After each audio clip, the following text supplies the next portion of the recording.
Me llamo Eris Thorne, y durante 23 años creí saber cómo sería mi futuro. Un futuro pintado con los matices de Leo Sterling. Su risa, sus promesas, el peso familiar de su presencia, que había sido mi constante desde los 10 años.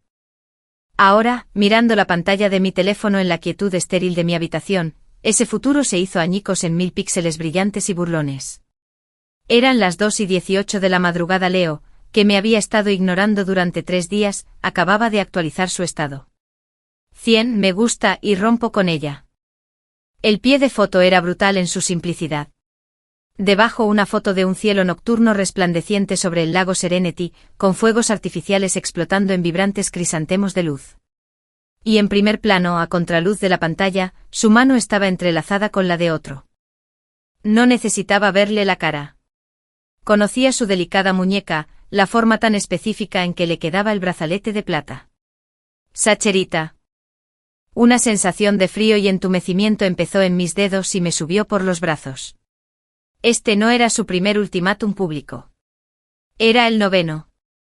Las 8 veces anteriores, había sentido un pánico tan visceral que me cortaba la respiración.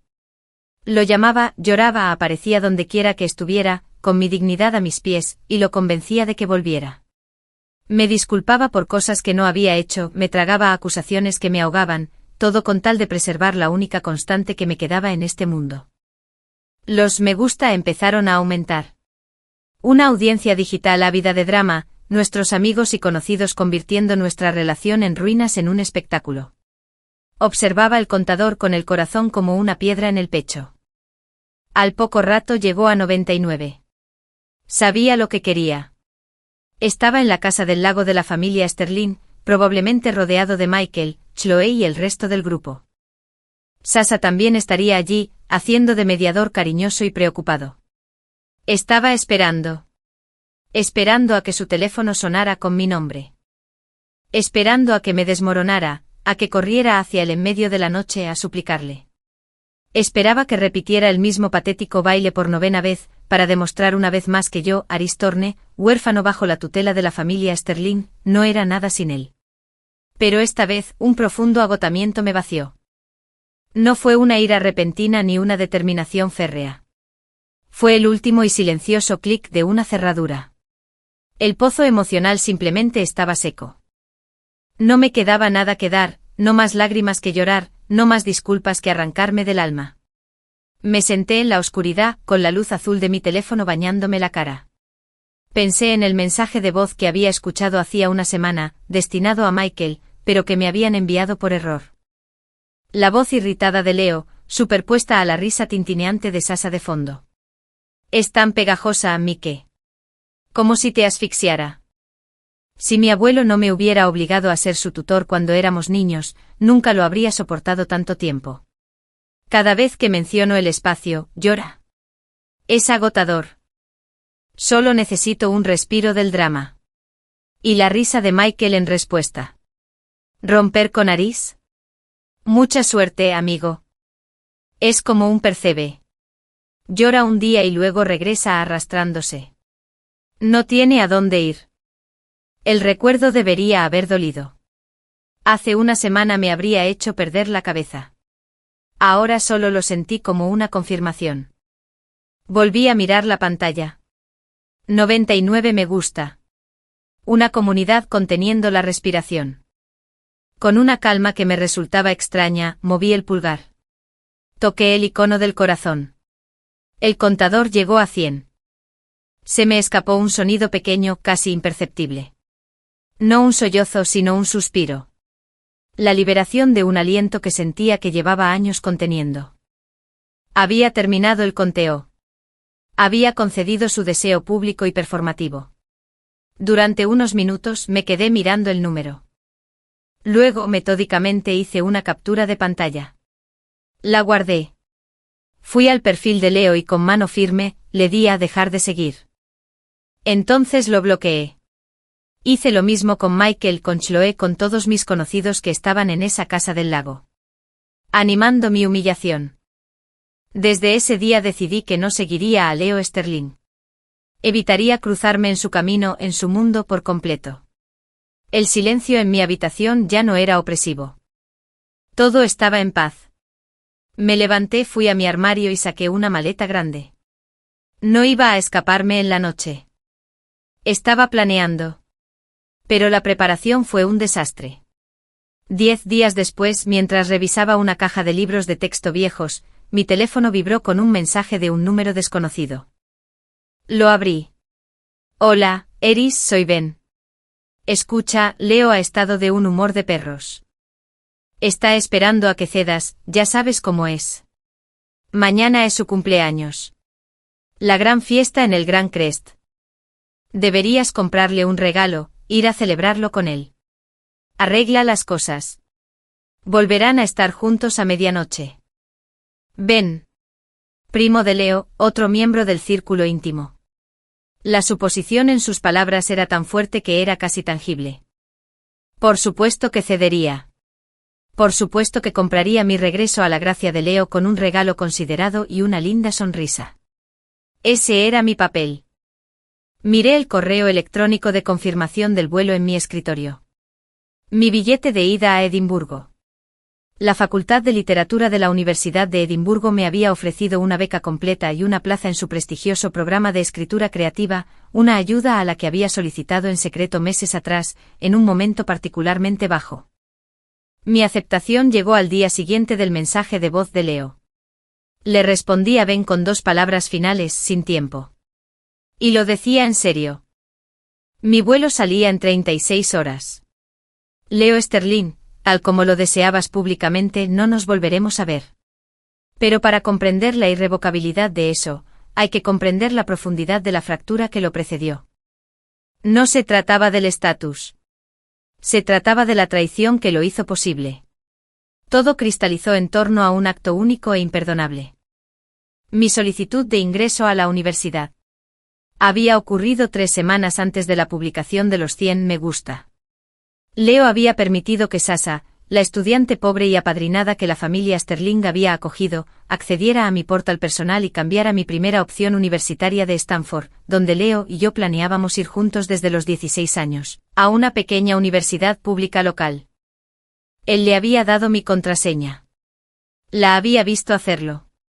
Lo descubrí por accidente al iniciar sesión para comprobar el estado de mi solicitud. Ver el nombre desconocido de la escuela como mi primera opción fue como un golpe físico. Lo confronté con la voz temblorosa, entre furia e incredulidad. Estábamos en su sala de juegos. Estaba apoyado en la mesa de billar, mirando su teléfono con total indiferencia. ¿La dejaste cambiar mi futuro, Leo? Sin siquiera preguntarme. No levantó la vista. Tranquila, Eris. Era solo una broma. Sasa estaba deprimida por sus propias solicitudes. Estaba intentando animarla. No es que no se pueda cambiar. Es broma. Se me quebró la voz. ¿Manipuló mi solicitud de ingreso a la universidad porque estaba de mal humor?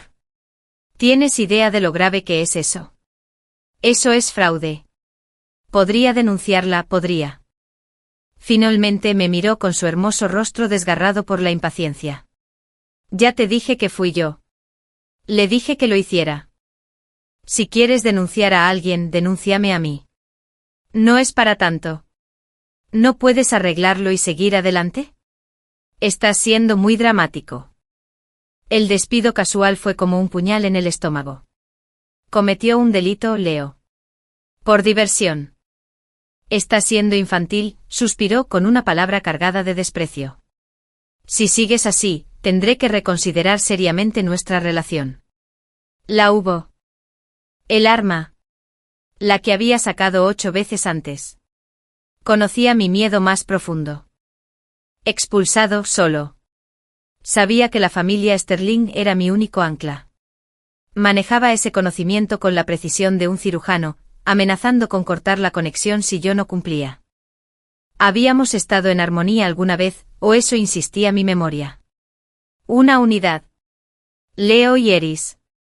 Cuando mis padres murieron en el accidente de coche que me dejó una pequeña cicatriz en la sien, su abuelo, Alistair Sterling, el amigo más antiguo de mi padre, me acogió.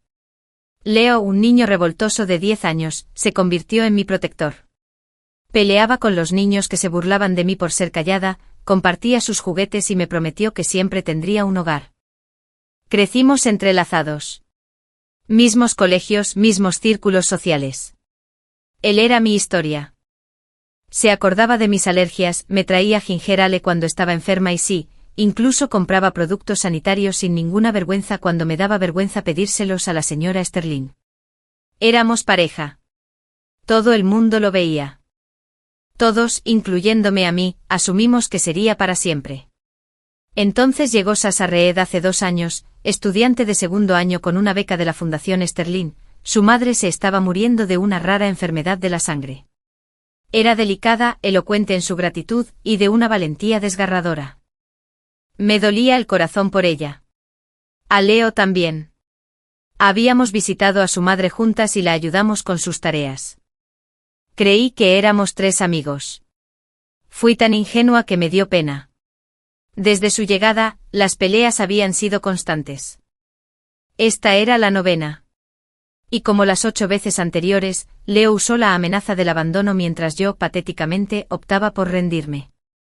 Estaba seguro de que lo volvería a hacer.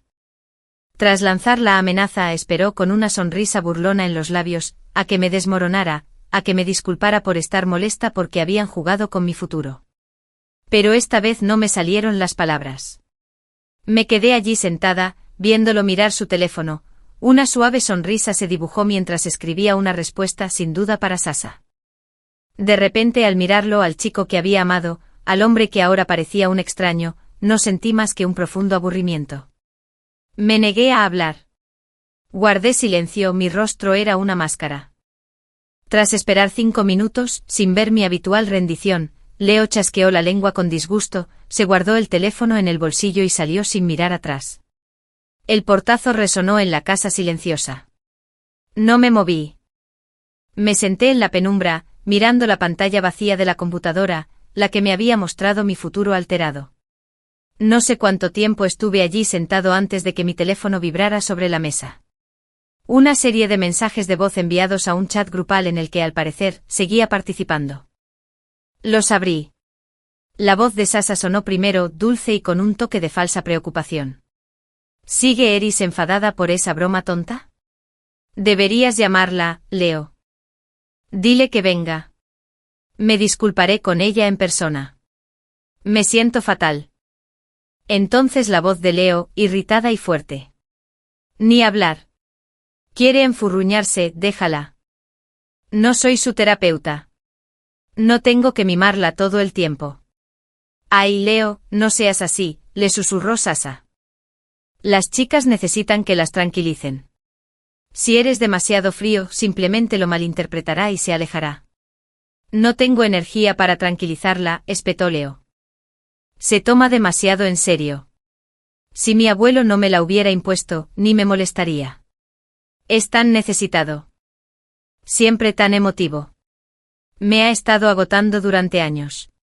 Una tercera voz intervino. Michael. Es cierto. Eris es como una nube de lluvia andante. Llora por todo.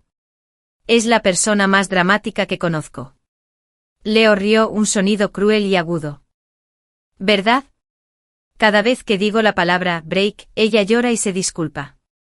Ya lo he superado. Sinceramente espero que no vuelva esta vez. Quizás por fin tenga algo de paz. Michael rió entre dientes. ¿Deshacerte de Eris? Ni hablar. Está pegada a ti. Te apuesto a que si no te vas a casa esta noche, mañana al mediodía estará en tu puerta llorando. ¿Quieres apostar? El perdedor paga el viaje de esquí. Se acabaron los mensajes. Esa noche Leo no volvió a casa. Y a diferencia de todas las noches anteriores, no llamé. No escribí. Me senté en mi habitación, con las voces grabadas reproduciéndose en bucle en mi mente y sentí que el último y frágil hilo de nuestra historia compartida se rompía. El protector de mi infancia se había ido. En su lugar había un hombre que me encontraba agotadora, dramática y una obligación. El amor en torno al cual había construido mi vida había sido para él una carga. Una extraña claridad descendió sobre él. No desconfiaba de mí porque Sasa fuera inteligente. Se puso de su lado porque estaba harto de mí. Porque en algún sentido quería irse. Que así sea, Leo. Pensé que la determinación se solidificaba como hielo en mis venas. ¿Quieres que me vaya? Me iré. Pero no iba a suplicar. Y no iba a cambiar mi solicitud. En lugar de iniciar sesión en el portal para volver a Stanford, cogí el teléfono. Busqué un número que había guardado meses antes. Un número que pertenecía al profesor Alistair MacLeod de la Universidad de Edimburgo. Había leído uno de mis cuentos publicados y me contactó para sugerirme que considerara su programa. Mi mano estaba firme al marcar. Sonó 2 veces. El profesor MacLeod hablaba.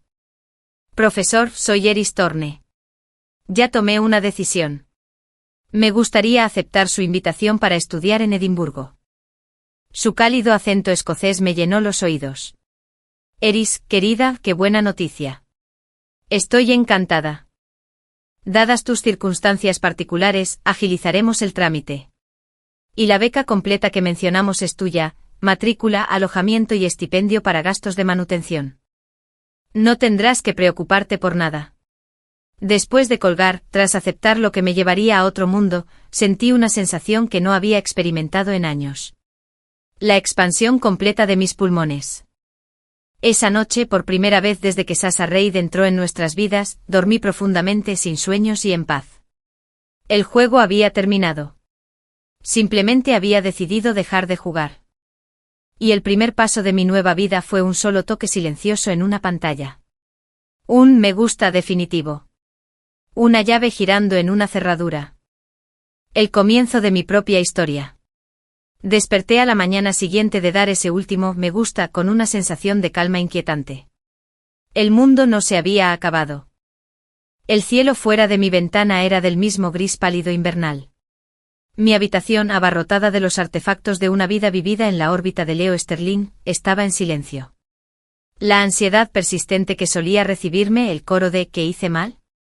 ¿Cómo puedo arreglarlo?, estaba ausente.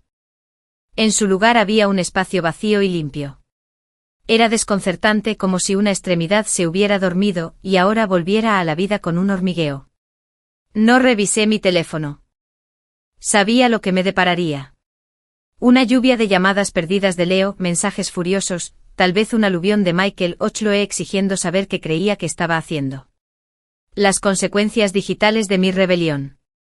Lo dejé boca abajo en la mesita de noche. En cambio me levanté, hice la cama con precisión militar y me di una ducha larga y caliente. El agua limpió los restos de 1000 noches de insomnio llorando por él. Mientras me vestía con ropa sencilla y cómoda, muy distinta a las marcas de diseñador que Leo prefería, finalmente me miré en el reflejo. Las ojeras seguían ahí, pero mi mirada se sentía diferente. Menos angustiada. Más presente. Solo entonces cogí el teléfono. Como predecía, la pantalla era una constelación de notificaciones. 22 llamadas perdidas de Leo. 15 de Michael. 8 de Chloe. Una serie de mensajes cada vez más furiosos. Leo, 2:47 de la madrugada, ¿qué demonios fue eso? Leo, 3:15 de la madrugada, Aris, llámame. No. Leo, 4:02 de la madrugada, desbloquéame. Esto no tiene gracia. Leo, 5:30 de la madrugada, ¿de verdad vas a ponerte así? Después de todo. Michael, 3:20 de la madrugada, tío, no mola. Dale me gusta a la publicación. Lo estás avergonzando. Chloe, 4:45 de la madrugada, aire, cariño, todos estamos preocupados. Llámalo y arréglalo. Sabes que no lo dice en serio. No sentí ni un poco de miedo ni una punzada de culpa. No sentí nada. Era como si leyera mensajes dirigidos a otra persona. Abrí cada hilo metódicamente y pulsé bloquear a la persona que me llamaba. Uno a uno, los accesos a mi vida se fueron cercenando. El silencio que siguió fue profundo. No era el silencio del aislamiento. Era el silencio de una puerta al cerrarse en una habitación finalmente tranquila. Mi primera tarea real del día fue a la vez práctica y simbólica. Saqué las grandes cajas de mudanza que ya había empezado a recoger del fondo de mi vestidor. Entonces comencé a desmantelar el altar de Leo Sterling. Empezó con lo obvio, la foto enmarcada de nuestro baile de graduación, con sus brazos colgando torpemente sobre mis hombros. Ambos sonriendo con una sonrisa radiante. Dentro de la caja. Las zapatillas de edición limitada, carísimas, que me había comprado para mi último cumpleaños, y que nunca me había puesto porque parecían un disfraz. Dentro de la caja. El collar de plata con una diminuta L colgante que había usado a diario durante 5 años. Lo desabroché, el cierre me resultaba desconocido. El metal estaba tibio por la piel. Lo sostuve un momento observándolo oscilar, como un péndulo que marcaba el tiempo ya pasado. Luego lo metí en un pequeño joyero y lo coloqué dentro de la caja más grande. Me moví por la sala como un arqueólogo de una civilización fallida. Talones de entradas de conciertos. Un ramillete seco de un baile de bienvenida. Un trofeo de plástico ridículo que ganamos jugando al minigolf. Cada objeto era un hilo en el tapiz de Eris y Leo. Un tapiz que ahora estaba deshaciendo con cuidado. No estaba enojado. Fui meticuloso. Esto no fue una purga de ira. Fue una extracción clínica de un objeto extraño que llevaba demasiado tiempo ligado a mi vida. Su volumen era asombroso. Al mediodía, tenía 3 cajas grandes llenas y selladas con cinta adhesiva. Estaban en el centro de mi habitación como lápidas de color marrón neutro. Sobre la primera, coloqué una nota sencilla y doblada. Aún no la había escrito, pero sabía lo que diría. Mi teléfono vibró de nuevo. Un número nuevo. Casi lo ignoré, pero algo me hizo contestar. Hola. Eris. Es Penn. Escucha, tenemos que hablar. Ben Carter, el primo de Leo. El más razonable, o al menos eso le gustaba decir. Su voz era una mezcla de preocupación y leve exasperación. No creo que lo hagamos, Ben. Anda, no seas así. De Leo. No lo está llevando bien. La publicación, los me gusta. Es un desastre. Lo quitó, ¿sabes? No lo sabía. No había mirado. Es su derecho. Ben suspiró profundamente. Te está esperando, Eris. Está en la casa del lago paseándose por un agujero en la terraza. Espera que aparezcas. Mañana es su cumpleaños. La fiesta es en el Gran Crest. Trae un regalo. Sonríe. Deja que salve las apariencias. Volverán a estar juntos antes de que se corte el pastel. Ya sabes cómo funciona. El procedimiento. Las palabras fueron como una chispa que ardía en Jessica. Por primera vez ese día, una emoción real asomó. No tristeza, sino una ira intensa y limpia. El ejercicio, repetí con voz monótona. El ejercicio donde me humillo para apaciguarlo.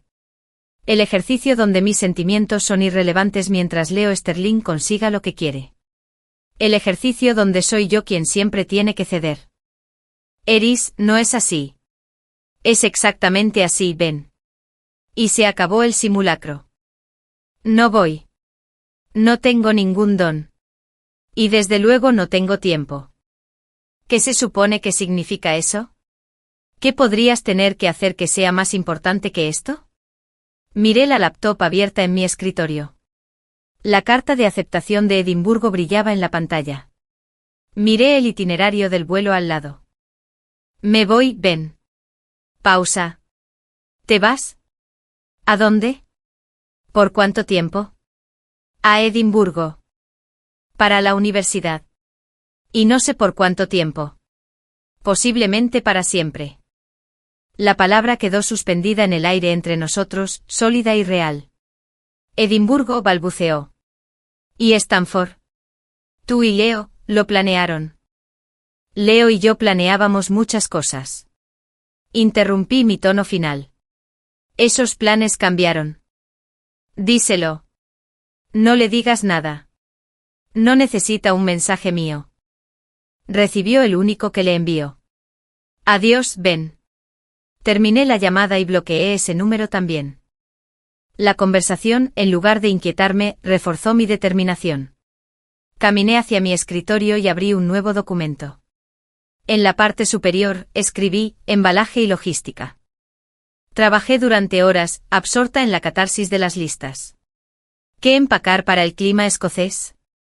¿Qué documentos necesitaba copiar y certificar? ¿A qué cuentas bancarias transferir? ¿Qué suscripciones cancelar? Estaba construyendo la arquitectura de mi escapada y con cada tarea hecha, el peso en mi pecho se aliviaba.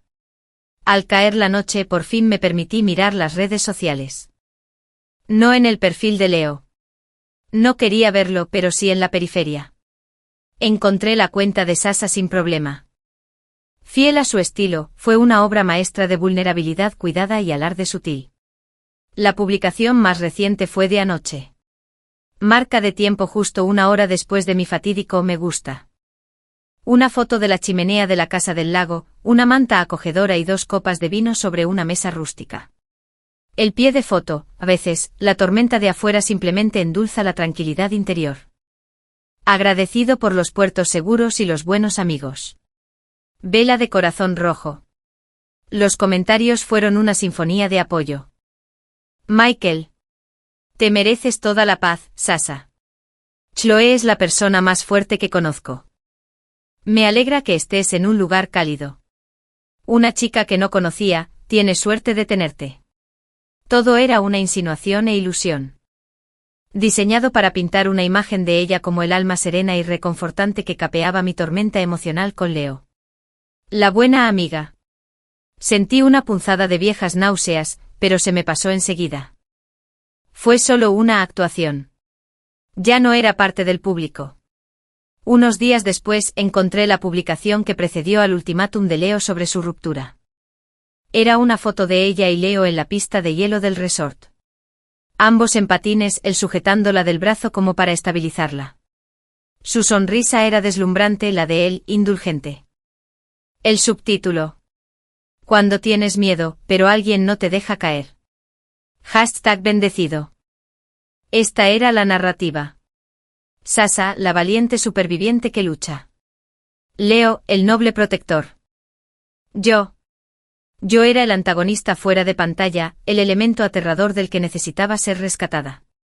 Yo era el ex pegajoso y dramático cuya inestabilidad justificaba su vínculo cada vez más estrecho. Durante años intenté combatir esta narrativa. Presenté hechos, lógica, pruebas de sus manipulaciones. Señalé inconsistencias en sus historias.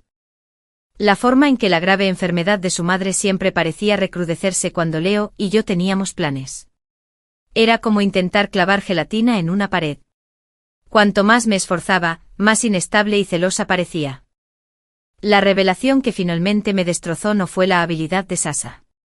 Fue la complicidad de Leo. Él eligió su narrativa porque era más fácil. Lo convertí en el héroe. Lo eximía del duro trabajo de una relación real, caótica e igualitaria. Mi dolor era una molestia. Su dolor era un recurso argumental que lo hacía sentir fuerte. Cerré la aplicación. No sentí ganas de gritar ni llorar. Sentí un profundo desapego. Su historia podía continuar, pero yo me estaba alejando de ella. Esa noche, mientras revisaba libros decidiendo cuáles harían el viaje a Escocia, un recuerdo afloró, inesperado y vívido. Fue hace un año, antes de que las fracturas se convirtieran en cañones. Estábamos en la gala anual de verano de la familia Sterling. Un evento sofocante bajo una carpa enorme. Me sentía fuera de lugar, mi sencillo vestido negro parecía monótono junto a la alta costura. Sasa estaba allí, por supuesto, con un impresionante vestido rosa pálido donado por una boutique de Sterling. Había estado aferrada al brazo de Leo, riéndose demasiado alegremente de sus chistes. En un momento dado fui a la mesa de refrescos a por agua. Sasa apareció a mi lado, su sonrisa no llegaba a sus ojos. «Qué fiesta tan bonita, ¿verdad?», dijo en voz baja. «Debe ser muy surrealista para ti, Eris. Después de todo lo que has pasado, ser incluida en todo esto». El comentario fue una clase magistral de condescendencia, disfrazada de compasión. Resaltó mi alteridad, mi condición de caso de caridad. «Me han incluido durante más de una década, Sasa». Respondí, manteniendo un tono sereno. Claro, dijo poniéndome una mano en el brazo. No lo decía en serio. Es que eres muy fuerte. Estar rodeado de tanta opulencia cuando has sufrido tanta pérdida. Te admiro por ello. No sé si podría sentirme tan cómodo. Antes de que pudiera responder, Leo se acercó. ¿Todo bien?, preguntó pasando la mirada de su rostro preocupado al mío, tenso. Todo perfecto, dijo Sasha radiante volviendo a rodearlo con el brazo. Le decía a Eris cuánto admiro su fuerza. Es realmente especial. Leo le había sonreído con cariño y aprobación. ¿Lo es, verdad?, preguntó y no supe a qué se refería. Dejó que Sasha lo guiara, dejándome sola junto al ponche sintiéndome diseccionada y descartada. Ese era el patrón. Una indirecta sutil, un cumplido performativo y Leo, ciego o voluntariamente ciego, solo vio la amabilidad de Sasha y mi posterior tranquilidad. Sentado en el suelo de mi habitación, rodeado de cajas, finalmente comprendí que el juego había sido manipulado desde el principio. La única forma de ganar era dejar de jugar, irme del casino por completo. Mi teléfono, ahora mucho más silencioso, se iluminó con una notificación del calendario. Vuelo UA 916. Salida. Mañana a las 3:40. Terminal 4. Una emoción nítida y clara me recorrió el cuerpo. Era miedo, sí, pero del bueno. El miedo antes de un salto, no el miedo a una trampa. Me levanté y caminé hacia la ventana. La finca de lujo se extendía bajo mis pies, jardines impecables, la caseta de la piscina, las pistas de tenis. Una jaula dorada que había confundido con una casa. Más allá de las puertas de hierro brillaban las luces de la ciudad. Y más allá un océano y un nuevo país donde nadie me conocía como la heredera de Leo, donde nadie había oído hablar de Sasha Reid. Extrañaría a Alistair Sterling. El anciano había sido genuinamente amable conmigo, a su manera distante y ocupada. Le escribí una carta explicándole mi decisión de aceptar Edimburgo, agradeciéndole su tutela y asegurándole que me mantendría en contacto. No mencioné a Leo ni a Sasha. La dejé sellada en mi escritorio para que la encontraran cuando me fuera. Me aparté de la ventana y miré las 3 cajas destinadas a Leo. Mi último acto en esta casa sería asegurarme de que se las entregaran. La nota de encima seguía sin escribirse. Las palabras saldrían.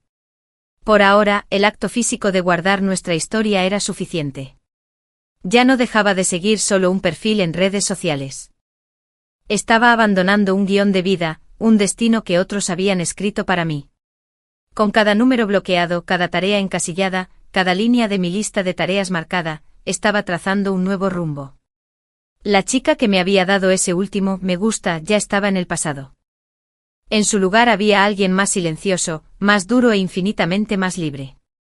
Tenía que empacar una maleta y tomar un avión.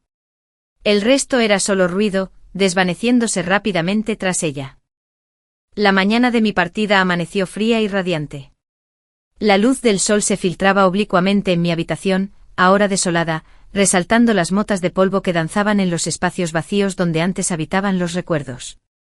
Mis maletas, 2 grandes y resistentes que compré con el primer pago de mi beca, vigilaban la puerta. Contenían la esencia destilada de mi antigua vida. Ropa práctica, mis libros favoritos, mi portátil y un pequeño álbum de fotos de mis padres, la única concesión sentimental que me había permitido. Las 3 cajas para Leo ya estaban en el maletero de la limusina que había alquilado, un lujo necesario. Los dejaría en la oficina corporativa de Sterling en el centro, un lugar neutral e impersonal. No me arriesgaría a verlo. Me vestí con cuidado con capas de ropa adecuadas para viajar, y abroché mi abrigo con firmeza.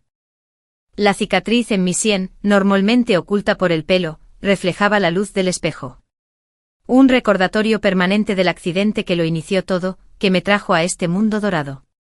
Hoy se sentía menos como una marca y más como una cicatriz de guerra que por fin estaba aprendiendo a llevar con orgullo. Eché un último vistazo a la habitación que había sido mi refugio y mi prisión durante 13 años.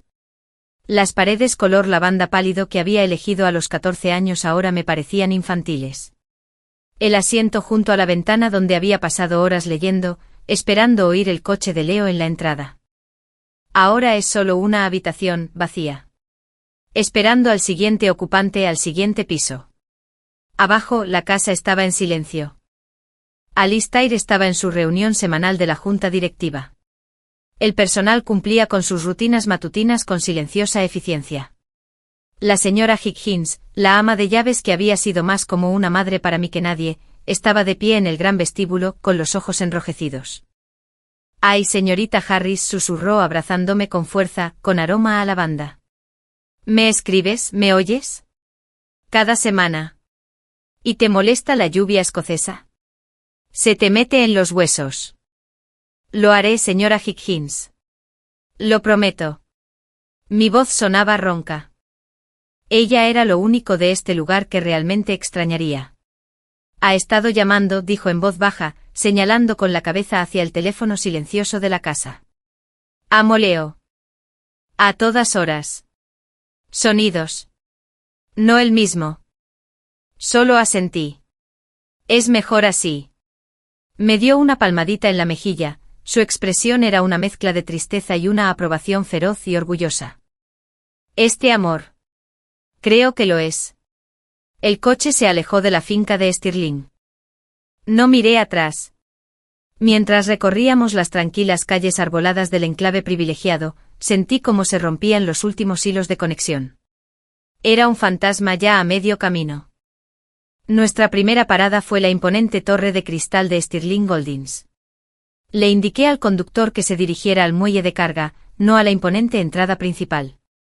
No quería armar un escándalo. Con la ayuda de un desconcertado pero obediente encargado del muelle, logré que las 3 cajas fueran transferidas a un carrito de correo con una nota pegada en el de arriba. Para Leo Stirling. Personal. Encárgate de que las reciba hoy, por favor, dije con un tono que no dejaba lugar a discusión. Le di al hombre una generosa propina. Él asintió observando las sencillas cajas con curiosidad. De vuelta en el coche, camino al aeropuerto, el verdadero peso de mi decisión me abrumó. No era miedo, sino una inmensa y solemne responsabilidad. Por primera vez en mi vida, estaba completamente solo. Sin red de seguridad, sin Leo a quien llamar si algo salía mal, sin un nombre de Stirling que abriera puertas. Fue aterrador. Fue emocionante.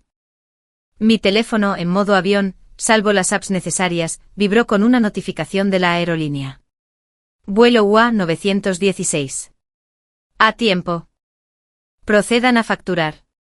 Eso era todo. El aeropuerto era una sinfonía caótica de maletas con ruedas, anuncios resonantes y el zumbido sordo de 1000 despedidas. Lo recorrí con una sensación de distanciamiento surrealista. El check-in fue sin contratiempos. El agente etiquetó mis maletas durante todo el trayecto hasta Edimburgo. Cuando me entregó mi tarjeta de embarque, el billete físico fue como un talismán. Torne/Aris. ¿Por qué? Edie. No soy un invitado. No soy un acompañante. Solo soy yo. A 2 horas de embarcar, encontré un rincón tranquilo cerca de mi puerta de embarque, compré una botella de agua e intenté leer. Las palabras se me nublaban en la página. Mi mente era un torbellino de logística ¿y qué? ¿Tenía el adaptador de corriente correcto? ¿Me abrigaría lo suficiente mi abrigo? ¿Había transferido todos mis fondos correctamente? Una sombra me envolvió. Levanté la vista y se me heló la sangre. Michael estaba allí con una expresión que mezclaba fastidio y alivio. Ahí estás. No pudiste alejarte. Lo miré fijamente, demasiado aturdida para hablar. Te vi entrar, dijo deslizándose en el asiento vacío junto a mí sin invitación. Pensé que estabas aquí para compensar los daños. Buena jugada. De todas formas, el Gran Crest fue demasiado para una reunión. El aeropuerto es más tu estilo. Privado dramático. Sacó su teléfono. Le avisaré que estás aquí. Acaba de aterrizar en la pista privada. Pasará por la zona VIP en 10 minutos. Su arrogancia, pura y asombrosa, rompió mi parálisis. Michael, dije con una voz peligrosamente tranquila. No estoy aquí por Leo. Hizo un gesto de desdén con la mano, ya marcando. Sí. Hazte el difícil. Es un buen ángulo. Está enojado, pero se le pasará en cuanto te vea. Se llevó el teléfono a la oreja. Leo. Sí, está aquí. En la terminal principal, cerca de la puerta B42. Sí, parece dispuesto a hablar. Me puse de pie, colgándome la mochila al hombro. Has hecho una suposición muy incorrecta. Pero él no me escuchaba. Estaba demasiado ocupado haciendo de titiritero. Una sonrisa de satisfacción en su rostro. Dirígete a las puertas internacionales. La retendré aquí. No esperé. Me di la vuelta y caminé rápidamente no hacia la zona de llegadas, sino hacia la zona de salidas, hacia mi puerta. El corazón me latía con fuerza. Era una complicación inesperada. Oye, Eris. Espera. La voz de Michael me llamó, ahora confusa. No miré atrás. Me incorporé a un grupo de pasajeros que se dirigían al control de seguridad de la terminal internacional. Podría perderlo allí. No tendría tarjeta de embarque. Oí que su grito de frustración se desvanecía tras de mí mientras me unía a la fila de seguridad, presentando mi pasaporte y tarjeta de embarque con manos temblorosas. El agente de la TSA me hizo señas para que pasara. Mientras recogía mis contenedores al otro lado, me permití mirar atrás. Michael estaba en la cuerda, discutiendo con un agente gesticulando hacia mí. Estaba atascado. Una sonrisa sombría se dibujó en mis labios. No es tan fácil controlarlo desde ahí, ¿verdad? Corrí a mi puerta B55, un santuario. Me senté de espaldas al vestíbulo, de espaldas al mundo. Mi teléfono, todavía en modo avión, mostraba una serie de mensajes de números desconocidos, probablemente de Michael u otros que intentaban contactarme. Los borré sin leerlos. 20 minutos después, una voz familiar y empalagosa rompió mi burbuja de falsa calma. ¿Eris? Dios mío. ¿Qué haces aquí? Me giré lentamente. Sasa Reed estaba a unos metros de distancia, con una expresión de astucia y sorpresa. Vestía ropa deportiva de aspecto caro para viajar. Llevaba una maleta de mano de diseñador a su lado. Pero había un brillo frenético en sus ojos que desmentía su pose despreocupada. Detrás de ella, vi la figura ancha y furiosa de Leo Sterling caminando por el vestíbulo. Su mirada se clavó en mí como un misil. Se me encogió el estómago. El pasillo VIP debía de terminar cerca de aquí. Me habían encontrado. Me voy, Sasa. Dije volviéndome hacia la ventana y viendo al personal de tierra subir el equipaje a un avión lejano. No es asunto tuyo. Se acercó bajando la voz hasta convertirla en un susurro venenoso que solo yo podía oír. ¿Irte? ¡Qué patético! ¿De verdad crees que huir hará que te desee más? Le das asco. Esa pequeña maniobra con algo así. Infantil. Todos se ríen de ti. Mantuve la vista fija en la pista. Entonces ríete a distancia. Ya tienes lo que querías. Disfrútalo. Se inclinó hacia mí, su perfume, algo floral y empalagoso, un regalo de Leo, me inundó. Ahora es mío. Hemos estado juntos todos los días desde que hiciste tu berrinche. Me abrazó mientras lloraba por las cosas horribles que dijiste. Así que haznos un favor y desaparece. Para siempre. Antes de que pudiera responder, una mano me agarró del hombro y me hizo girar la silla. Leo se cernía sobre mí, su rostro era una máscara de tormentosa traición. Tenía un aspecto terrible. Cabello despeinado, ojeras, una furia profunda emanaba de él. Pero bajo la ira, vi algo más. Pánico. ¿Qué demonios es esto, Eris? Gruñó con voz tensa. ¿Me bloqueas? ¿Devuelves mis cosas como si fueras un personaje de comedia romántica despreciado? ¿Y ahora estás en el aeropuerto? ¿Cuál es tu juego? Me puse de pie, obligándolo a dar un paso atrás, nivelando el campo de juego. No hay juego, Leo. Tengo que tomar un vuelo. Parpadeó, sus ojos se dirigieron al panel de salidas, luego de vuelta a mí y a mi mochila, con la clara intención de viajar. ¿Vuelo? ¿A dónde? Eso ya no es asunto tuyo. ¿Qué demonios? Espetó atrayendo las miradas de los demás pasajeros. Bajó la voz, pero la intensidad solo aumentó. Teníamos planes, Eris. Sanford. Juntos. No puedes cambiar todo unilateralmente porque te apetezca. Se me escapó una risa amarga. ¿Unilateralmente?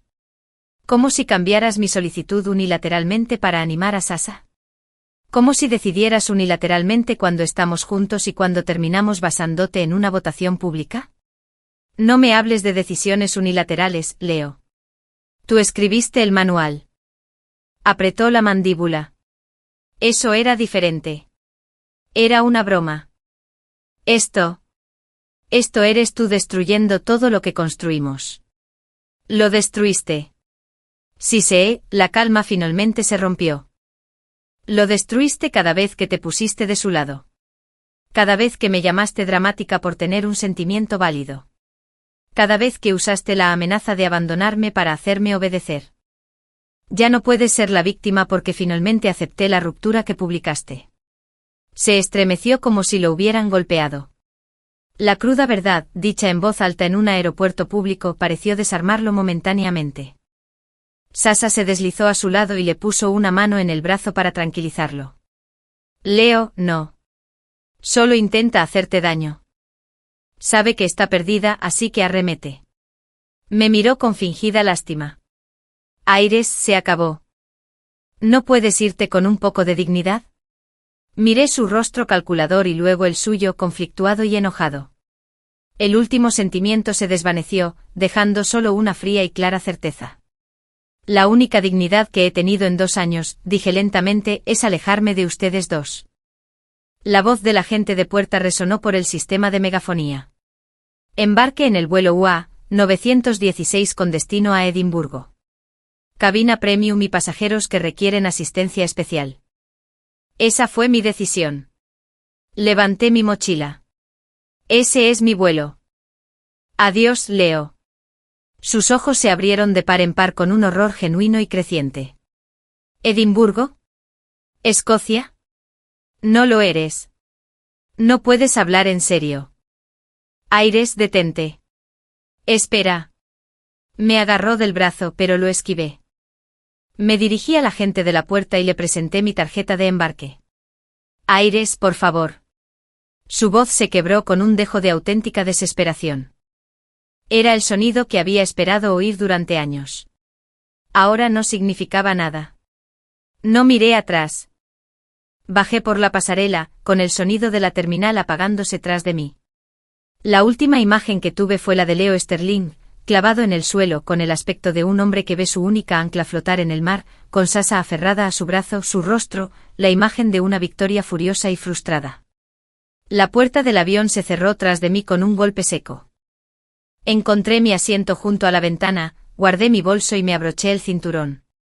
Mientras el avión retrocedía, vi cómo la terminal se hacía más pequeña. Casi esperaba verlo correr hacia la pista, un gesto grandioso y cinematográfico. Pero no había nada. Solo el lento y metódico ballet de la logística terrestre.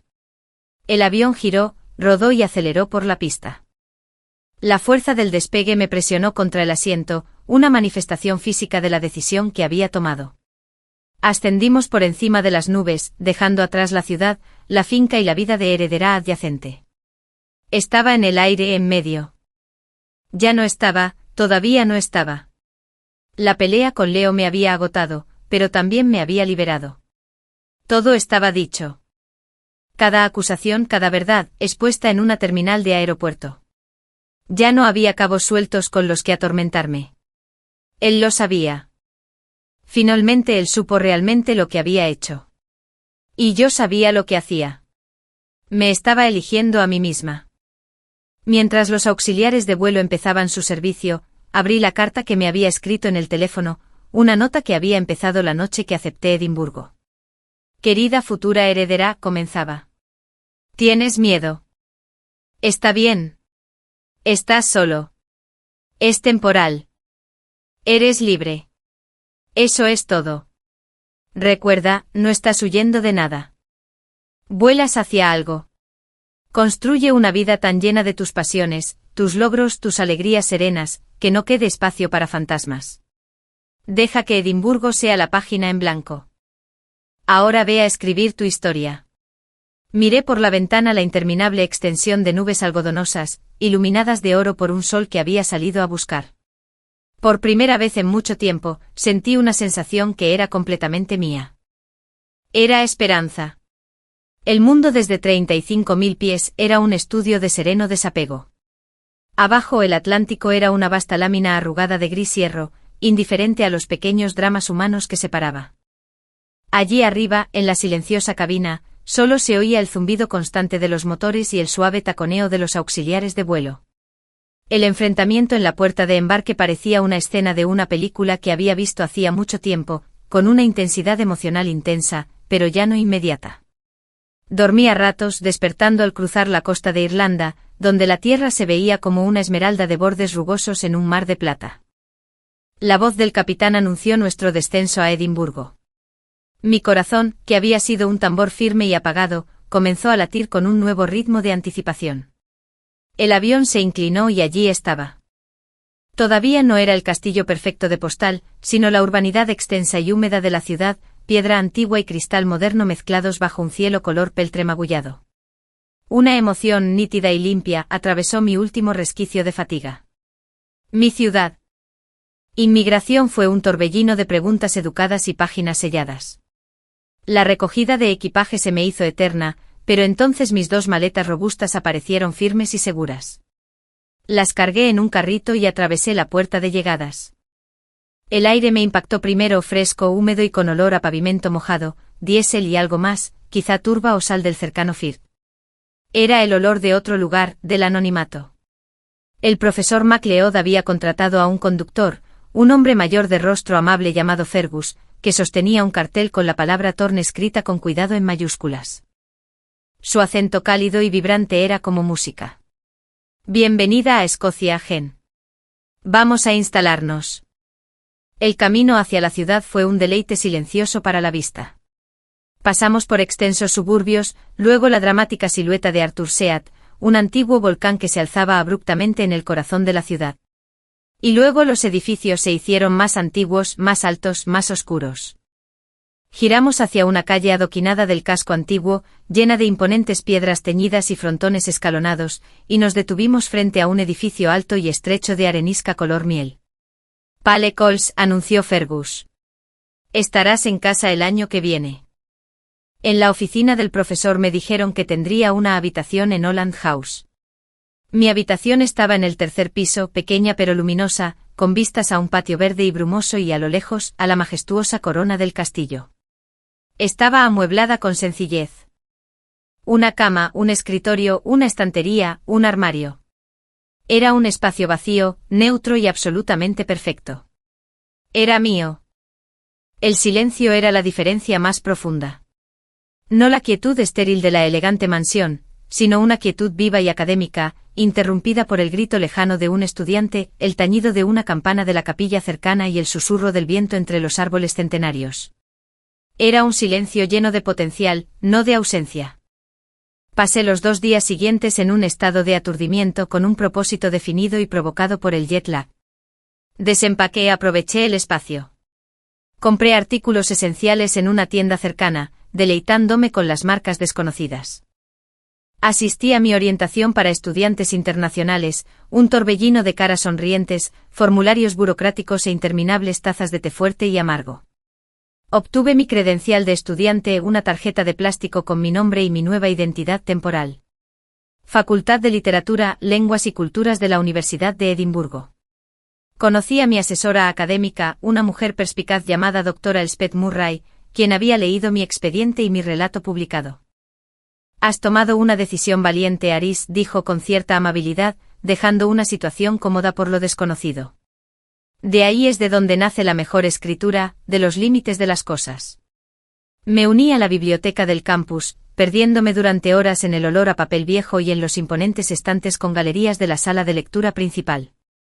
Caminé kilómetros, subiendo y bajando por la Royal Mile, atravesando los brumosos prados del campo de golf, perdiéndome a propósito en los laberínticos callejones y vientos del casco antiguo. Con cada paso, la vieja vida se desprendía de mí como una piel demasiado apretada. No bloqueé a Leo ni a los demás en mi nuevo número del Reino Unido. Simplemente no le di mi número a nadie de mi pasado. Mi viejo teléfono con su tarjeta SIM americana se quedó en el fondo de mi maleta como un fantasma digital.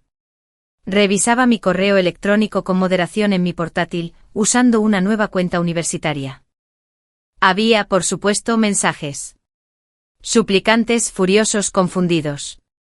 Parecían cartas de un país lejano, escritas en un idioma que estaba olvidando rápidamente. De Leo Sterling. Asunto, necesitamos hablar. Aris. Las cajas. Lo devolviste todo. ¿Tanto me odias? Tenemos que hablar. Ella mira. No en un aeropuerto. Llámame. De Ben Carter. Asunto, ¿en serio? Está hecho polvo, Aris. No duerme. Apareció en tu habitación vacía y simplemente. Se quedó ahí parado. Sea lo que sea que intentes demostrar, ya lo has demostrado. Vuelve a casa. De hecho lo he enviado desde una dirección desconocida. Asunto, pensando en ti. Hola. Sé que las cosas están un poco complicadas. Solo quería decirte que espero que estés bien. Leo y Sasa, es raro. No es lo que creen. Pero bueno, espero que estén bien. No respondí. Responder era una forma de involucrarme y yo estaba desconectado. Era un espectador de las consecuencias de mi propia salida, y esto tenía una extraña fascinación clínica. La tormenta que había dejado atrás seguía azotando, pero me encontraba en un clima completamente diferente. Una tarde lluviosa aproximadamente una semana después de mi llegada, estaba en un acogedor café de South Clark Street, trabajando en una tarea de lectura pretérmino. El timbre de la puerta tintineó, dejando entrar una ráfaga de aire húmedo y a un grupo de estudiantes riendo. Levanté la vista y por un instante de infarto creí ver el perfil de Leo entre la multitud. Se me cortó la respiración, un miedo primitivo atravesó mi recién encontrada paz. No era él, por supuesto. Solo un chico alto, moreno y con una complexión similar. Solté un suspiro tembloroso, mis manos temblaban ligeramente alrededor de mi taza. El incidente me recordó algo. Las cicatrices seguían ahí, tan frescas que parecían un miembro fantasma. Fue entonces cuando tomé una decisión consciente. Abrí un nuevo documento en mi portátil. Lo titulé Diario de Edimburgo. Y empecé a escribir. No era ficción ni un encargo. Solo la verdad. 12 de octubre. Lluvia. Los adoquines brillan como perlas negras. Hoy me doy cuenta de que no me he disculpado por nada en 9 días. Un récord personal. El silencio en mi cabeza no está vacío. Se llena con el sonido de mis propios pensamientos por primera vez en años. Son pensamientos tranquilos, tentativos. Pero son míos. Hoy caminé hasta Dean Village. Me sentí como si estuviera en un cuento de hadas, si los cuentos de hadas se construyeran con piedra victoriana manchada de hollín y el implacable y alegre fluir del agua de Leyte. Me senté en un banco y observé el agua durante 1 hora. Nadie sabía dónde estaba. Nadie esperaba que estuviera en otro lugar. La libertad es una sensación física como quitarse un abrigo grueso. Escribí sobre el olor de la panadería de abajo, sobre el incomprensible sistema de autobuses, sobre la amabilidad de la bibliotecaria que me ayudó a encontrar una colección desconocida de cuentos populares escoceses. Escribí sobre el dolor de extrañar los bollos de avena de la señora Higgins y la emoción de descubrir mi bollo favorito, de cereza y almendra, en un pequeño salón de té de la calle Victoria. El diario se convirtió en mi ancla, y el proceso de observar y registrar consolidó mi nueva realidad. No era una fugitiva. Era una exploradora, una cartógrafa de mi propia vida. Unos días después, recibí un correo electrónico que no pude ignorar. Era de Alistair Stirling. De Alistair Stirling. Asunto, mi querido Aris, la señora Higgins me informó de tu partida. Aunque me hubiera gustado que hubiera considerado oportuno hablar conmigo sobre una decisión tan importante, respeto su decisión. La Universidad de Edimburgo es una institución venerable. El profesor MacLeod es un hombre de gran reputación. Me he tomado la libertad de confirmar que su fondo fiduciario del patrimonio de sus padres se ha reconfigurado para acceso internacional. Verá que los depósitos trimestrales se han incrementado para compensar el coste de la vida. No es caridad. Es tu derecho de nacimiento. Úsalo para asegurar tu independencia. Leo está pasando apuros. Se enfrenta a consecuencias inesperadas. Estoy desmantelando cierto apoyo financiero que la Fundación brindó a la señora Reed y a su madre, ya que ha salido a la luz información preocupante sobre la naturaleza de sus circunstancias. Es mi responsabilidad abordar esa cuestión. Por favor, cuídate, Aris. En cuanto te instales, siempre tendrás un hogar aquí si lo deseas. Alistair. Las lágrimas me picaron en los ojos, ardientes y repentinas, no de tristeza, sino de un profundo y agradecido alivio. No estaba enojado. Lo comprendía a su manera distante. Y estaba cortando la cuerda salvavidas de Sasa. La información que había salido a la luz. ¿Había estado buscando? Mi ausencia finalmente lo había inducido a ver lo que había estado gritando al vacío durante 2 años. Su mención del fondo fiduciario de mis padres fue una revelación. Sabía que existía, pero Leo siempre lo había manipulado, diciéndome que estaba inmovilizado o que era para mi futuro. Otra forma de control ahora cercenada. Inicié sesión en mi cuenta bancaria, una nueva que había abierto en el Reino Unido. El saldo estaba ahí, una cifra que significaba seguridad, no opulencia. Significaba que podía decir que no a cualquier cosa que no me sirviera. Le respondí a Alistair esa noche una carta atenta y respetuosa, agradeciéndole su tutela y comprensión. Le dije que estaba bien, que Edimburgo era un reto y una belleza. No mencioné a Leo. Lo firmé con gratitud, Aris. Enviarlo fue como la última y elegante puntada que cerraba la herida. No estaba rompiendo lazos con toda la familia Stirling, solo salía de una habitación que se me había quedado pequeña. Esa noche, mientras un viento feroz sacudía los cristales de mi ventana, me acosté en mi estrecha cama y escuché los sonidos de mi nuevo mundo. La lluvia azotaba la piedra. En algún lugar, alguien tocaba un violín. Las notas eran animadas y melancólicas a la vez. Pensé en Leo, en el desastre que había dejado atrás. Una parte de mí, la vieja y condicionada, aún susurraba que era cruel, que debería haberme quedado y haberlo arreglado. Pero una voz más fuerte y nueva respondió. No lo había roto. Simplemente había dejado de sujetar las piezas y había dejado caer la frágil construcción. Ahora estaba de pie entre los escombros que él mismo había creado. Mi ausencia no fue la lesión, sino el diagnóstico. Me dormí con el sonido del viento escocés, una nana salvaje e indómita. La tormenta de mi pasado aún se oía, pero ahora era un trueno lejano, que se desvanecía con cada kilómetro y cada día que reclamaba como mío. Aquí, en la quietud previa al inicio de la verdadera tormenta de mis estudios, finalmente, sin lugar a dudas, estaba en paz. Estaba construyendo una fortaleza para mí mismo, piedra a piedra, y los cimientos que ahora sabía eran sólidos.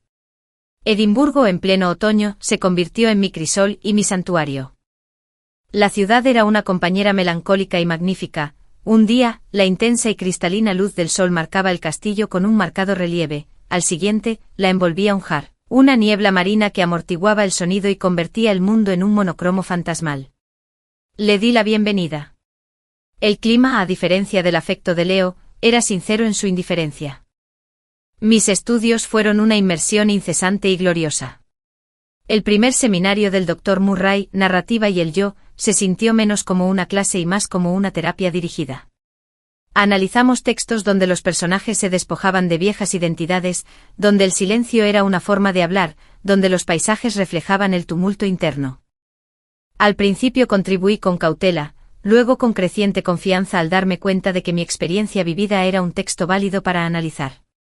Mi primer ensayo importante fue sobre el exilio como fuerza creativa en el vasto mar de los sargazos de Jan Rees.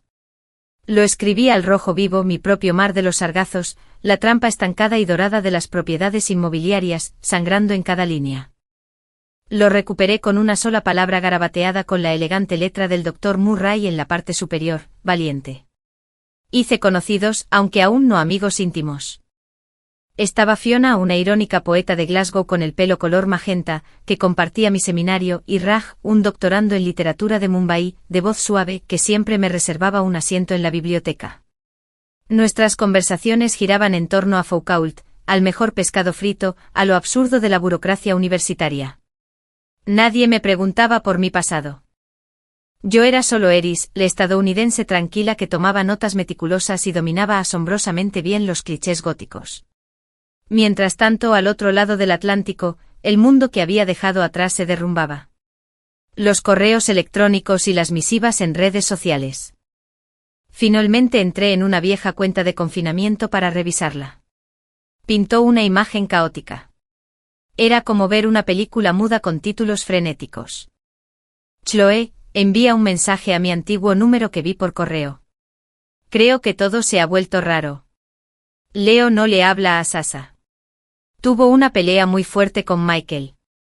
Ha estado preguntando a todos si saben algo de ti. Tiene muy mala pinta.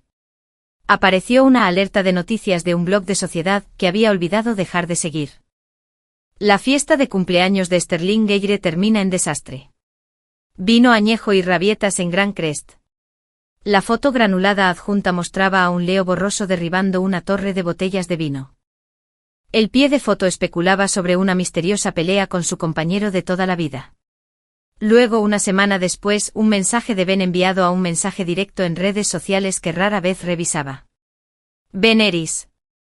No sé si verás esto. Necesitas saberlo.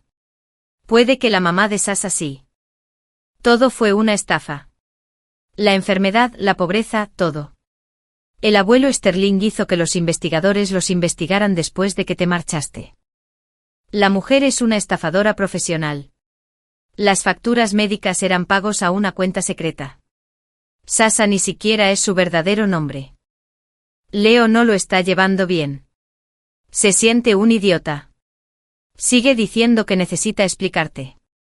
Leí el mensaje en mi teléfono sentado en un banco en el Prado, viendo a los estudiantes jugar un partido embarrado de Ultimate Frisbee. La noticia debería haber sido una reivindicación. Un triunfante, te lo dije, gritó al gris cielo escocés. Pero lo único que sentí fue un sordo y frío golpe de validación. Los hechos que había luchado por escuchar ahora eran solo hechos. Su verdad llegó demasiado tarde para salvarnos, y su confirmación no cambió nada para mí. Solo iluminó la profundidad del cañón que ya se había abierto a mis pies. No le respondí a Ben. ¿Qué podía decir? Gracias por la información sobre el descarrilamiento del tren del que bajé, pero el desenlace no había terminado. La comunicación más impactante no llegó digitalmente, sino en forma de un sobregrueso color crema con matasellos de Boston, entregado en el buzón de mi policolo. Papel con membrete de Alice Tyre Stirling. Dentro había una carta formal y un fajo de documentos fotocopiados. Mi querida heredera, comenzaba la carta, con una caligrafía precisa e inquebrantable. Adjunto encontrará un resumen de las conclusiones de la revisión interna del patrocinio de la Fundación Stirling a Sasha Reed y su madre, Mai. El fraude es extenso y criminal. Han sido desvinculados formalmente de todo apoyo de la Fundación. Se están llevando a cabo procedimientos legales. Lamento profundamente que sus preocupaciones no hayan sido atendidas. Demostraste una claridad de juicio que otros, incluido yo, no tenían. Leo ha sido informado de todos los detalles. Su comportamiento tras esta revelación ha sido preocupante. Ha cortado relaciones con varios amigos y se niega a asumir sus responsabilidades. Sigue obsesionado con contactarte. No te escribo para agobiarte, sino para asegurarme de que tengas toda la información. Te lo mereces. También quiero reiterarlo. Tu hogar aquí sigue siendo tuyo, pero tu camino es tuyo. Persíguelo. Esto. Los documentos eran asesinatos fríos y clínicos. Transferencias bancarias, diagnósticos falsos. Mai tenía antecedentes de estafas similares a pequeña escala. Sasha había cambiado de escuela 3 veces con nombres diferentes. Era todo tan sórdido, tan descarado. Y Leo, el brillante vástago de la dinastía Stirling, había caído en la trampa. No solo había caído en la trampa. Él lo había defendido, había usado su victimismo fabricado como garrote contra mí. Guardé la carta en el cajón de mi escritorio, un objeto histórico. El drama parecía distante, casi ficticio. Mi vida real estaba aquí. Un tutorial sobre las confesiones de un pecador justificado de James Hogg a las 10 de la mañana. Una reunión con Raj para hablar de nuestra presentación conjunta sobre fantasmas poscoloniales en la obra de Muriel Spark. Sin embargo, el pasado tiene una forma de cruzar océanos.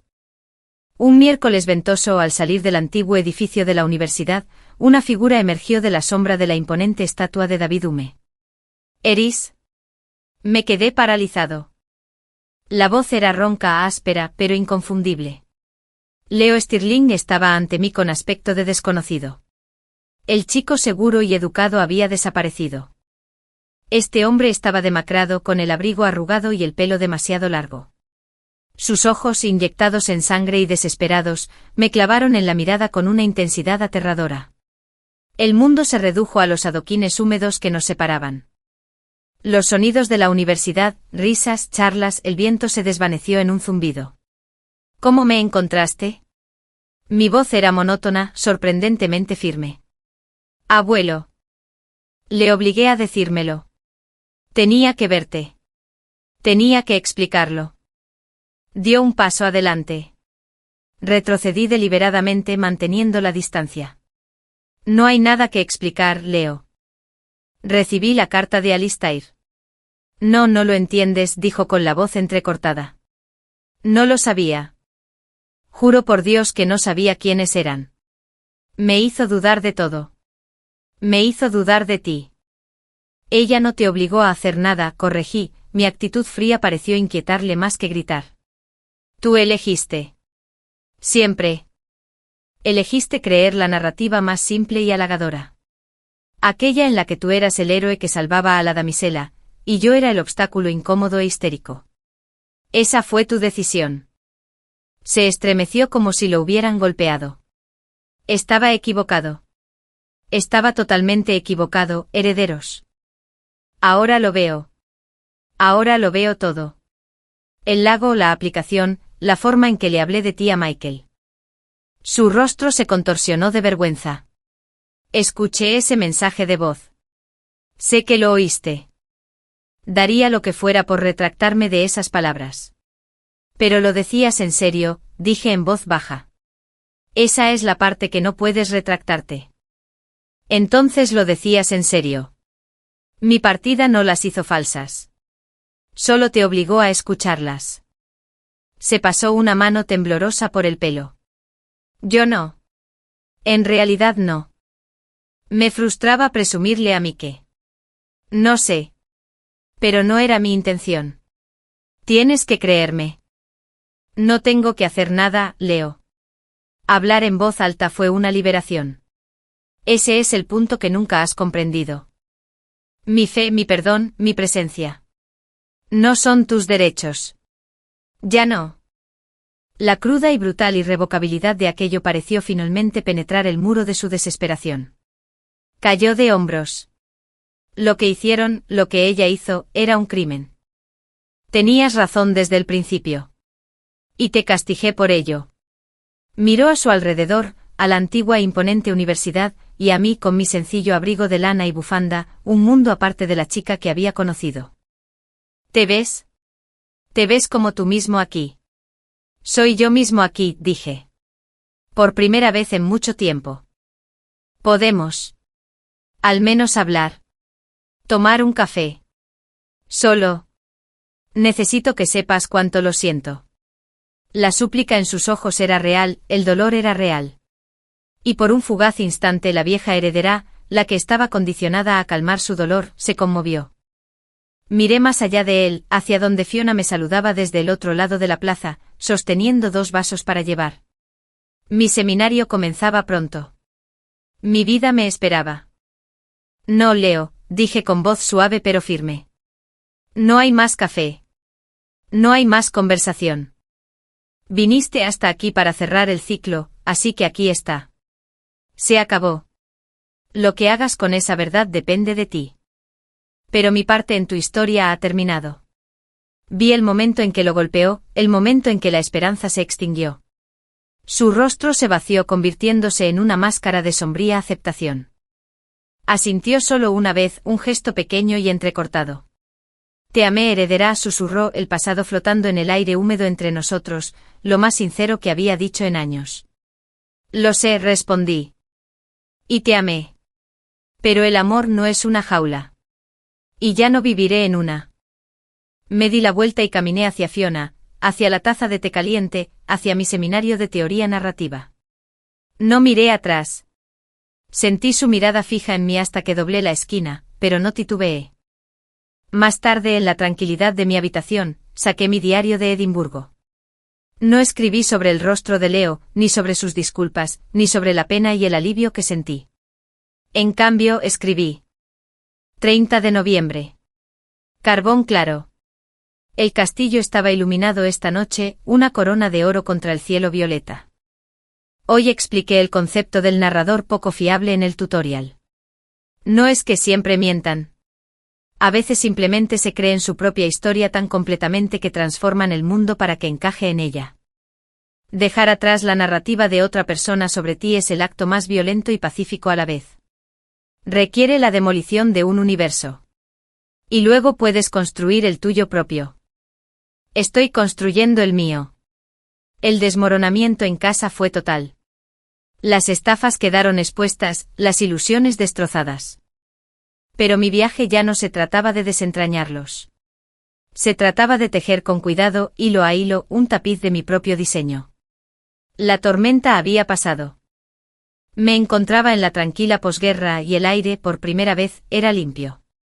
El invierno azotaba Edimburgo con una fuerza feroz y hermosa.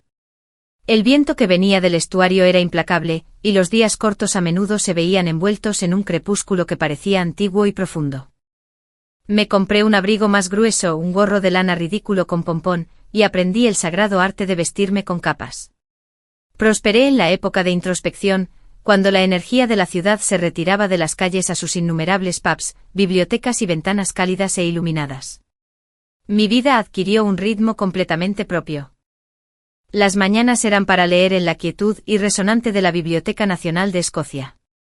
Las tardes para seminarios, que a menudo terminaban en acalorados debates con Fiona y Raj en el centro de estudiantes.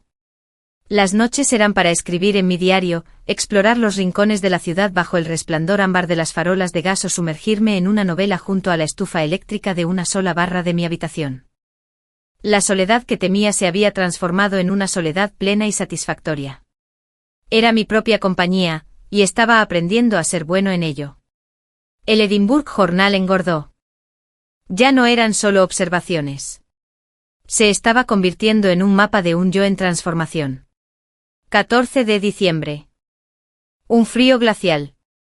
Pasé 3 horas en el Museo de los Escritores, siguiendo los fantasmas de Stevenson, Burns y Scott. Sus luchas parecían más reales que cualquier drama de Stirling. El verdadero arte nace de la incertidumbre, no de la certeza dorada. El Dr. Murray dice que mi ensayo sobre la dualidad en Hogg muestra una profundidad psicológica inesperada. Creo que simplemente demuestra que finalmente entiendo lo que es tener dos yous en guerra interior. El que agrada y el que es. No había vuelto a saber de Leo. Su aparición espectral había sido el exorcismo final. Los hilos que me conectaban con esa vida no solo se cortaron. Se disolvieron. El fondo fiduciario de mis padres, ahora gestionado independientemente, me proporcionó una tranquila autonomía. Lo usé para leer libros, para viajar por Escocia, para alguna que otra cena agradable. Lo sentí menos como una asignación y más como una alianza con los fantasmas de quienes me amaron primero. Fue una semana antes de las vacaciones de invierno cuando llegó la invitación, no por correo postal ni electrónico, sino en persona. Estaba en un café en un sótano de Cougate, un paraíso de techos bajos, mesas pegajosas y el mejor chocolate caliente de la ciudad. Estaba anotando la flor y nata de la señorita Jan Brody cuando una sombra se posó sobre mi página. Supuse que era Fiona. ¿Está ocupado este asiento? La voz era masculina, en un inglés culto, pero no la reconocí. Levanté la vista. El hombre tendría entre 50 y 60 y tantos, con una cabeza leonina de cabello gris plateado y una mirada penetrante e inteligente tras unas gafas de carey. Vestía el uniforme de la élite académica. Una chaqueta de tweed con coderas de cuero, una camisa Oxford ligeramente deshilachada y una bufanda de lana que colgaba con naturalidad. Voy a ver a alguien pronto, dije, una ficción educada. Ah. Disculpe la intromisión, señorita Thorne. Seré breve. No se fue. Extendió una mano. Alistair MacLeod. Lo estreché automáticamente con la mente dando vueltas. El profesor MacLeod. El hombre que me había ofrecido la salvación. Solo había hablado con él por teléfono y por correspondencia universitaria formal. Profesor MacLeod. Lamento mucho no haberlo hecho. ¿Me reconoces? ¿Por qué lo harías? Soy famoso por no asistir a mis propias fotografías de la facultad.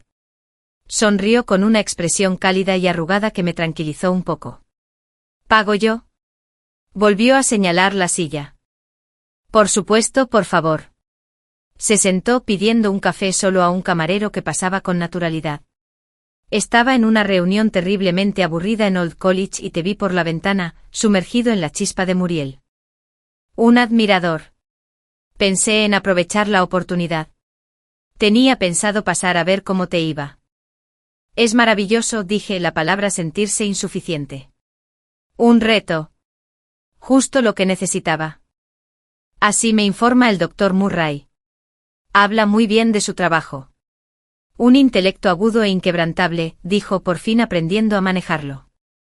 Tomó un sorbo de café, observándome por encima del borde. ¿Y la ciudad? ¿La distancia? ¿Te sienta bien?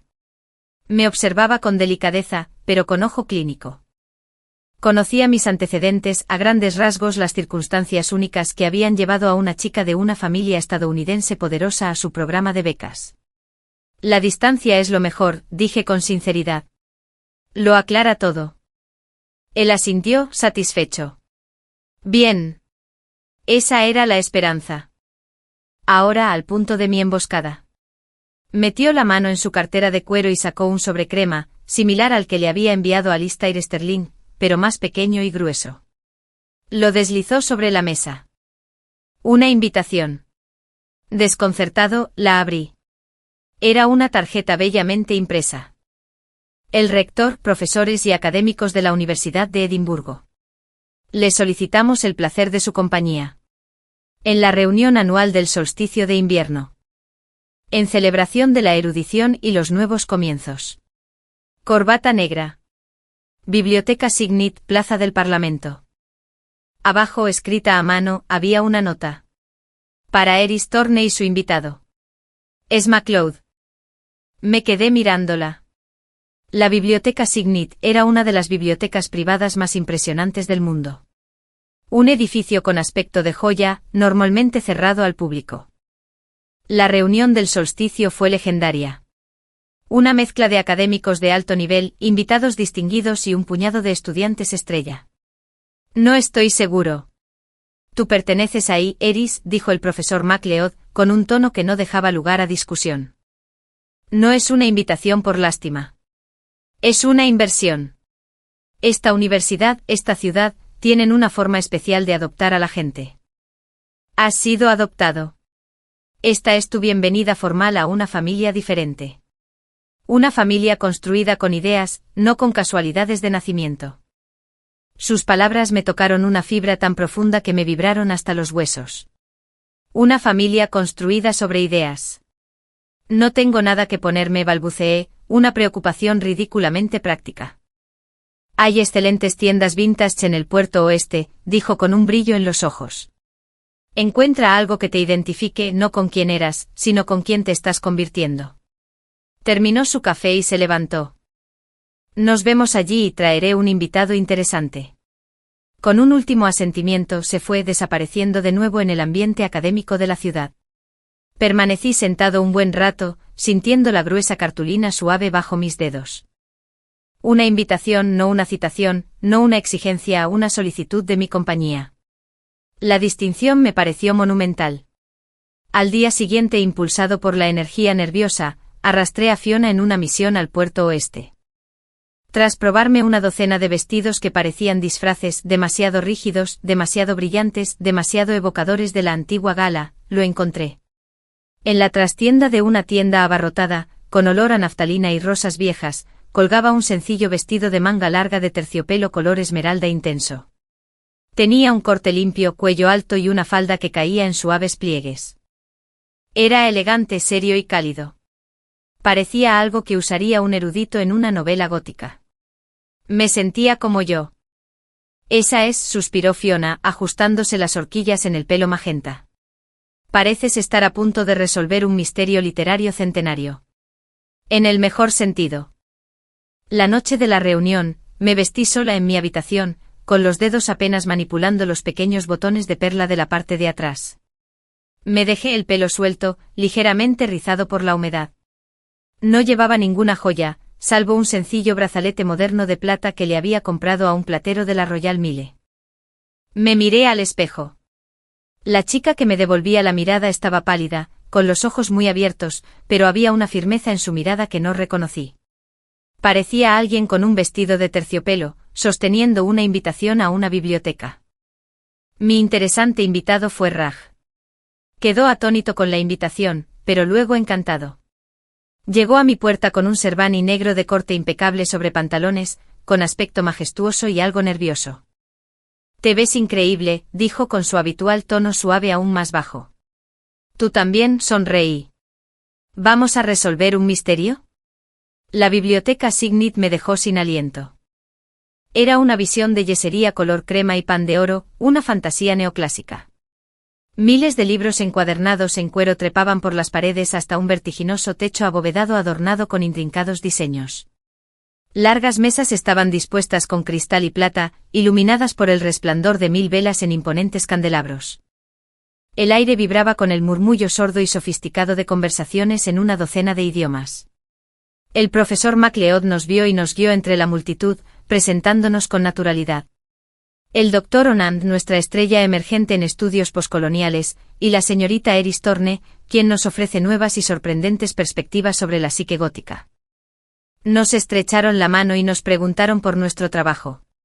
Nos escucharon. Nadie preguntó quién era mi familia. Me preguntaron qué pensaba.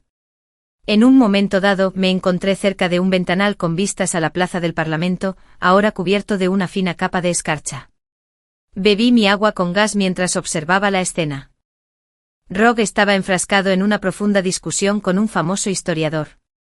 Fiona, que había venido con otra amiga, estaba haciendo reír a carcajadas a un grupo de profesores aburridos. ¿Es algo, verdad? Me giré. El profesor MacLeod se había materializado de nuevo a mi lado, siguiendo mi mirada. Es como entrar en un mundo diferente, susurré. Es un mundo diferente, dijo. Uno en el que te has ganado tu lugar. Ese ensayo sobre Job. Tenía un toque de crudeza. Una comprensión personal de la alienación. Esa es la alquimia, Eris. Convertir la experiencia pesada en conocimiento profundo. Hizo una pausa. Oí que un joven estadounidense te buscaba el mes pasado. Así que lo sabía. Claro que sí. La universidad era un pueblo. Me encontró, dije simplemente. Y nos despedimos. El profesor MacLeod asintió como si hubiera confirmado una hipótesis. La vieja historia termina. La nueva comienza. Levantó ligeramente su copa hacia la magnífica sala. Bienvenido a tu nueva historia. La velada transcurrió en un borrón brillante. Hablé, escuché, sentí una sensación de pertenencia intelectual más potente que cualquier pertenencia social que hubiera conocido. Al acercarse la medianoche marcando el solsticio, un silencio invadió la sala. El rector de la universidad se puso de pie y pronunció un breve discurso sobre el regreso de la luz, sobre el conocimiento como una llama perpetua en la oscuridad.